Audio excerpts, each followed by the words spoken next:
Hello বন্ধুরা, আমি মাম্পি। আমার নতুন একটি রান্নার ভিডিওতে তোমাদের সবাইকে জানাই স্বাগত। আজ আবার একটা নতুন রান্নার রেসিপি নিয়ে তোমাদের কাছে চলে এলাম। আজ করে দেখাবো কাঁচা কলার কোপ্তা কারি। একেবারে ঘরোয়া উপকরণ দিয়ে এবং নিরামিষভাবে আজকে রান্নাটা আমি করে ফেলেছি। তোমরা কিন্তু কোনো নিরামিষের দিনে এই রেসিপিটা রাখতে পারো। বাচ্চা থেকে বড় সকলেই কিন্তু এই কোপ্তা কারি ভীষণ ভালোবাসে। বাচ্চারা কিন্তু সবজি একদমই পছন্দ করে না, বিশেষ করে কাঁচকলা তো একদমই নয়। কিন্তু এইভাবে যদি কাঁচকলাগুলোকে কোপ্তা বানিয়ে তরকারি করে দাও, তাহলে কিন্তু তারা পছন্দ করবে। তাই সিম্পল কাঁচকলা আলুর ঝোল না করে যদি মাঝে মধ্যে এইরকম কোপ্তা করে একটু তরকারি বানিয়ে নেওয়া যায়, তাহলে কিন্তু ভাতের সাথে খেতে কিন্তু বেশ ভালোই লাগে। তাহলে চলো বন্ধুরা, আজকে রান্নাটা কিভাবে করেছি সেটা তোমাদের সাথে শেয়ার করে ফেলি। আজকে রান্নার জন্য যে উপকরণগুলো লাগছে, চলো সেগুলো আগে তোমাদের দেখিয়ে দিই। দেখো, এখানে আমি দুটো কাঁচকলা নিয়ে নিয়েছি, আর আছে এদিকে ধনেপাতা, একটা বড় গোটা টমেটো কুচি করে রেখেছি, আছে কাঁচা লঙ্কা কুচি, আদা বাটা, বেসন আর ঘি। এদিকে আছে নুন, চিনি, হলুদ গুঁড়ো, লঙ্কা গুঁড়ো, জিরে গুঁড়ো, ধনে গুঁড়ো, কালো জিরে, গোটা জিরে, দুটো শুকনো লঙ্কা, আর আছে গোটা গরম মশলা। গোটা গরম মশলার মধ্যে আছে 2 টুকরো দারচিনি, 2টো লবঙ্গ, 2টো এলাচ, আর আছে একটা তেজপাতা। আর আজকে রান্নাটা করতে আমাদের সর্ষের তেল লাগবে। তাহলে এই হচ্ছে আজকে রান্নার উপকরণ। চলো, প্রথমে রান্না শুরু করার আগে এখানে কাঁচকলাগুলোকে আগে কেটে নিই। প্রতিটি কাঁচকলা সামনের দিকে আর পেছন দিকে একটু করে কেটে বাদ দিয়ে দিচ্ছি। তারপর প্রতিটি কাঁচকলাকে একটু বড় বড় করে পিস করে কেটে নিচ্ছি। আমি দুটো কাঁচকলাকে তিনটে তিনটে করে পিস করে কেটে নিলাম। এখানে কোনো নির্দিষ্ট শেপ নেই, তোমরা তোমাদের সুবিধা মতো কেটো। সব কাঁচকলাগুলো কাটা হয়ে গেলে এবার একটা বাটির মধ্যে কাঁচকলার টুকরোগুলো তুলে নেব, আর তার মধ্যে দিয়ে দেবো বেশ খানিকটা জল। তারপর হাত দিয়ে একটু ঘষে ঘষে টুকরোগুলোকে ভালো করে ধুয়ে নেব। এরপর কাঁচকলাগুলোকে একটু সেদ্ধ করে নিতে হবে। তার জন্য গ্যাসের মধ্যে একটা কড়াই বসিয়ে দিলাম, আর তার মধ্যে দিয়ে দিলাম বেশ খানিকটা জল। জলটা একটু গরম হয়ে গেলে এর মধ্যে দিয়ে দেবো 1/2 চামচের মতো নুন, আর দিয়ে দেবো 1/2 চামচ হলুদ গুঁড়ো। তারপর খুব ভালো করে জলের সাথে মিশিয়ে নিয়ে এর মধ্যে দিয়ে দেবো টুকরো করে কেটে রাখা কাঁচকলাগুলো। হলুদ দেওয়ার ফলে কাঁচকলার মধ্যে যেটা কষ ভাব থাকে সেটা কিন্তু বেরিয়ে যাবে। তোমরা কিন্তু চাইলে এই সেদ্ধটা কিন্তু প্রেসার কুকারেও করতে পারো। এইভাবে সমস্ত কিছু কুকারে দিয়ে একটা সিটি মারলে কিন্তু ভালো মতো সেদ্ধ হয়ে যাবে। তবে আমি এখানে কড়ার মধ্যেই সেদ্ধ করে নিচ্ছি। ফিরে এলাম 20 থেকে 25 মিনিট পর। দেখে তো মনে হচ্ছে কাঁচকলাগুলো ভালো মতোই সেদ্ধ হয়ে গেছে, তাও আমি একটু চেক করে নেওয়ার জন্য একটা কাঁটা চামচ ঢুকিয়ে দেখে নিলাম। কাঁচকলাগুলো ভালোই সেদ্ধ হয়ে গেছে। এইবার কাঁচকলাগুলো জল থেকে ছেঁকে অন্য একটা পাত্রে তুলে রাখবো।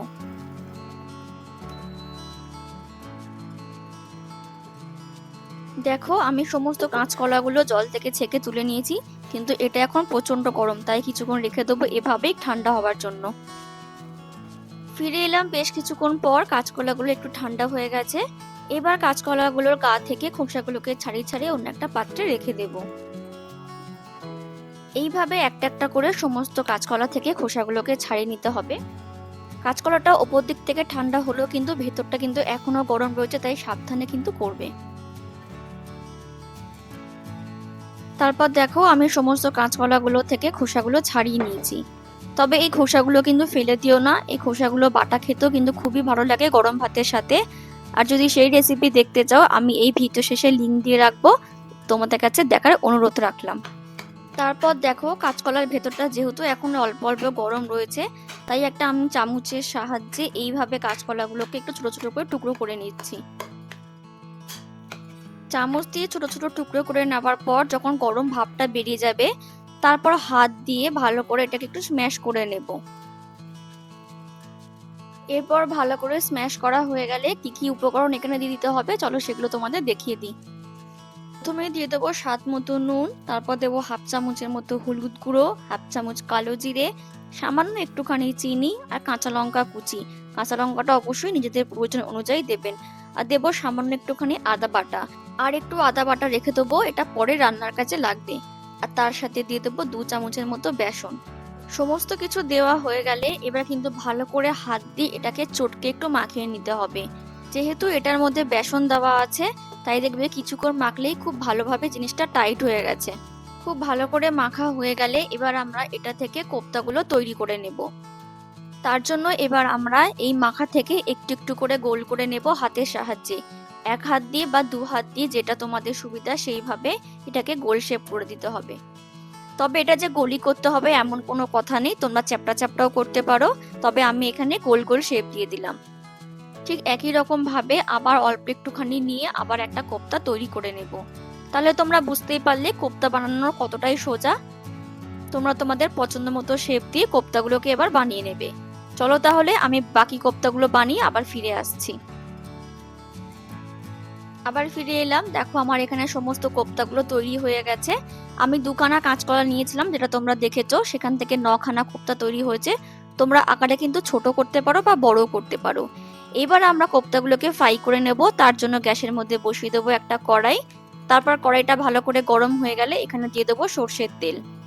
তারপর তেলটাকেও একটু ভালো করে গরম করে নেব। তারপর তেলটা ভালো করে গরম হয়ে গেলে খুন্তি দিয়ে কড়ার চারপাশটা এইভাবে একটু স্প্রেড করে নেব। তেলটা কিন্তু অবশ্যই ভালো করে গরম করে নিতে হবে। তেলটা ভালো করে স্প্রেড করা হয়ে গেলে এবার এখানে কোপ্তাগুলো খুব সাবধানে তেলের মধ্যে দিয়ে দেবো। যেহেতু আমার কড়াটা ফ্ল্যাট, তাই জন্য আমার একবারে কিন্তু 9টা কোপ্তা আমি ভেজে নিতে পেরেছি। তবে তোমরা তোমাদের সুবিধা মতো 3টে 4টে করে ভেজে নিতে পারো ব্যাচ ওয়াইজ। একটা সাইড ভেজে নেবার পর এবার খুন্তি দিয়ে বা চামচ দিয়ে যার যেটা সুবিধা সেটা দিয়ে কোপ্তাগুলোকে এবার ঘুরিয়ে ফিরিয়ে একটু অপর পিঠগুলোকেও ভালো করে ভেজে নিতে হবে। তবে গ্যাসের ফ্লেমটা কিন্তু মিডিয়ামে রেখেই কোপ্তাগুলো ভেজো। বেশি হাই করে দিলে কিন্তু উপর দিকটা ভাজা হয়ে যাবে, ভেতর দিকটা কিন্তু কাঁচাই থেকে যাবে। এইভাবে কোপ্তাগুলোকে একটু ঘুরিয়ে ফিরিয়ে ভালো করে ভেজে নিতে হবে। দেখো আমার এখানে সমস্ত কোপ্তাগুলো কিন্তু খুব ভালো মতো করে আমি ভেজে নিয়েছি। এইভাবে ভালো মতো ভাজা হয়ে গেলে কিন্তু এবার আমরা এগুলো তেল থেকে ছেঁকে অন্য একটা পাত্রে তুলে রেখে দেব। কোপ্তাগুলো ভেজে নেওয়ার পর আমি এখানে একটুখানি তেল তুলে রেখেছি। তারপর এই তেলের মধ্যে দিয়ে দিয়েছি একটা তেজপাতা, 2টো শুকনো লঙ্কা, গোটা গরম মশলা আর হাফ চামচের মতো গোটা জিরে। তারপর খুব ভালোভাবে কয়েক সেকেন্ড একটু নেড়ে চেড়ে ফোড়নটাকে একটু ভেজে নেব। ফোড়ন থেকে যখন একটা ভালো গন্ধ বেরিয়ে আসবে তখন এবার এখানে দিয়ে দেবো আদা বাটা। তারপর আদা বাটাটা কিছুক্ষণ একটু ভেজে নেব যতক্ষণ না আদা থেকে কাঁচা গন্ধটা চলে যাচ্ছে। কিছুক্ষণ ভেজে নেওয়ার পর আদা থেকে যখন কাঁচা গন্ধটা চলে যাবে তারপর এখানে দিয়ে দেবো টমেটো কুচি আর তার সাথে দিয়ে দেবো স্বাদ মতো নুন, হাফ চামচ হলুদ গুঁড়ো, হাফ চামচ জিরে গুঁড়ো, হাফ চামচ ধনে গুঁড়ো আর দিয়ে দেবো প্রয়োজন অনুযায়ী লঙ্কার গুঁড়ো। তারপর সামান্য একটুখানি জল দিয়ে ভালো করে মশলাটাকে কষিয়ে নেব যতক্ষণ না টমেটোটা একটু নরম নরম হয়ে যাচ্ছে।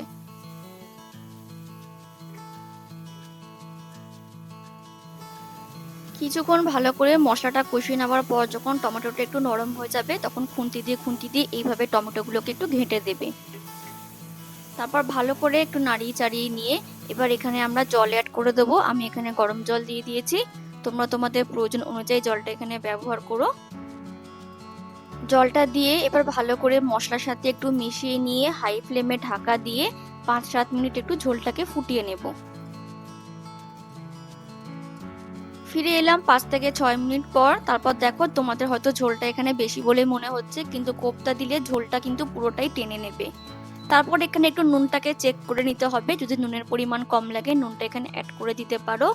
আমার রান্নায় নুনটা একটু সামান্য কম লাগছিল তাই আমি আরো একটু নুন অ্যাড করে দিলাম। আর তার সাথে দিয়ে দিলাম সামান্য একটুখানি চিনি। যে কোনো নিরামিষ রান্নাতে একটু চিনি দিলে কিন্তু খেতে ভালো লাগে। চিনি আর নুন দিয়ে ভালো করে ঝোলের সাথে মিশিয়ে নিয়ে এবার এখানে আগে থেকে ভেজে রাখা কোপ্তাগুলোকে একটা একটা করে ঝোলের মধ্যে দিয়ে দেবো। সমস্ত কোপ্তাগুলো ঝোলের মধ্যে দেওয়া হয়ে গেলে এবার উপর থেকে ছড়িয়ে দেবো 1 চামচ ঘি আর তার সাথে দিয়ে দেবো কুচানো ধনেপাতা। তারপর সমস্তটা ভালো করে একটু ঝোলের সাথে মিশিয়ে নিয়ে ঢাকা দিয়ে মিডিয়াম ফ্লেমে 3 থেকে 4 মিনিট একটু ফুটিয়ে নিলে কিন্তু আজকের কাঁচকলার কোপ্তা কারি একেবারে রেডি। রান্না হয়ে যাবার পর গ্যাস অফ করে দিয়ে আমি আরো 5-7 মিনিটের জন্য স্ট্যান্ডিং টাইমে রেখে দেওয়ার পর এখন খুলে নিলাম। আর এই হচ্ছে আমার আজকের রান্নার ফাইনাল লুক। আমার আজকের রান্না কোপ্তা কারি কিন্তু একেবারে পরিবেশনের জন্য তৈরি হয়ে গেছে। তাহলে এবার চলো তোমাদেরকে আজকের রান্না আমি পরিবেশন করে দেখাই। তাহলে বন্ধুরা এই হচ্ছে আমার আজকের রেসিপি কাঁচা কলার কোপ্তা কারি। এটা কিন্তু একেবারে নিরামিষভাবে আমি তৈরি করলাম। তোমরা কিন্তু যে কোনো নিরামিষের দিনে এই রেসিপিটা তোমাদের মেনুতে রাখতে পারো। এটা খেতে কিন্তু খুবই ভালো লাগে গরম ভাতের সাথে।